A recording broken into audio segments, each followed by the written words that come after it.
Kyiv അടക്കമുള്ള Ukraine നഗരങ്ങളിൽ ഒരാഴ്ചത്തേക്ക് ആക്രമണം നടത്തരുതെന്ന തന്റെ ആവശ്യം റഷ്യൻ പ്രസിഡന്റ് വ്ളാഡിമിർ പുടിൻ അംഗീകരിച്ചതായി യുഎസ് പ്രസിഡന്റ് ഡൊണാൾഡ് ട്രംപ്.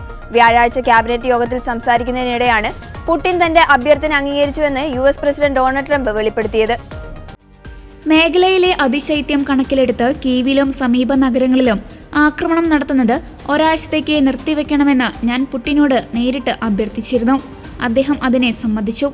പുടിനെ വിളിക്കുന്ന ഫോൺ കോൾ പാഴാക്കേണ്ടെന്നും അത് നടക്കാൻ പോകില്ലെന്നും നിരവധി പേർ പറഞ്ഞു. എന്നാൽ അദ്ദേഹം അത് ചെയ്തുവെന്ന് യുഎസ് പ്രസിഡന്റ് ഡൊണാൾഡ് ട്രംപ് പറഞ്ഞു. ഇത് അപ്രതീക്ഷിതമായ ഒരു വെടിനിർത്തൽ കരാറാണെന്നും ട്രംപ് വിശേഷിപ്പിച്ചു. അതിനിടെ റഷ്യ യുക്രൈൻ യുദ്ധം അവസാനിപ്പിക്കാനുള്ള യുഎസ് ശ്രമങ്ങൾ തുടരുന്നതിനിടെ സമാധാന ചർച്ചകൾക്കായി റഷ്യ വീണ്ടും യുക്രൈനെ ക്ഷണിച്ചിട്ടുണ്ട്. യുക്രൈൻ പ്രസിഡന്റ് വ്ളാഡിമിർ സെലൻസ്കിയെ സമാധാന ചർച്ചയ്ക്കായി മോസ്കോയിലേക്ക് ക്ഷണിച്ചതായാണ് റഷ്യ കഴിഞ്ഞ ദിവസം അറിയിച്ചത്.